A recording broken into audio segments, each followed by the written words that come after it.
Muy buenas tardes amigos de YouTube, sean todos bienvenidos. Mi nombre es Matías González y hoy les presento este nuevo tutorial. Más que tutorial, este es un video, o mejor dicho, otro de los videos de los tips de Photoshop para que puedan trabajar de una forma mucho más fácil y así aclarar también una duda que veo que es muy recurrente en los trabajos de todos ustedes. ¿A qué me refiero? Muchas personas están teniendo el inconveniente de que al querer trabajar con una fotografía, cuando la importan y la abrimos en Photoshop, automáticamente esta nos aparece bloqueada, que es como trabaja el programa por defecto. Al nosotros querer desbloquearla, van a ver de que no nos deja. Podemos apreciar de que no nos estaría dejando desbloquearla. De ninguna forma damos doble clic, tampoco tenemos habilitada ninguna de las opciones. Incluso si queremos seleccionar Control C, Control V, no nos va a dejar. Control J para duplicarla no nos va a dejar.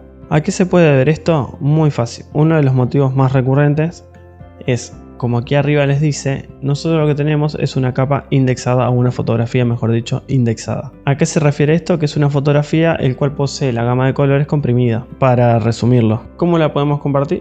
Muy fácilmente. Teniendo la capa seleccionada, venimos a imagen, elegimos la pestaña modo y vieron que acá nos marca color indexado y color RGB.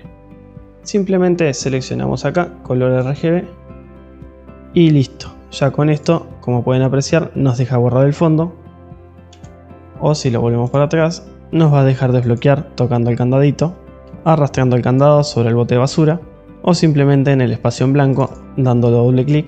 Si quieren pueden elegir un nombre, vamos a poner fondo desbloqueado, le damos enter y automáticamente ya podemos trabajar con nuestra fotografía. Como pueden apreciar, ya el candadito no se encuentra. Sé que este video ha sido bastante corto.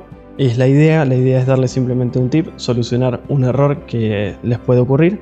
Espero que les haya gustado, que les sea de utilidad y como ya les vengo diciendo, si aprendieron algo nuevo o el video les sirvió, no olviden dejar un buen like aquí abajo por favor, que no les cuesta nada. Si son nuevos por el canal o simplemente vienen mirando los videos pero todavía no se decidieron, los invito cordialmente a que se suscriban con el botoncito de aquí abajo. Y sin dar más rodeo, yo me despido, les dejo un saludo enorme, un abrazo fuerte y los estaré viendo en un próximo tutorial o en el siguiente tip. Chau chau.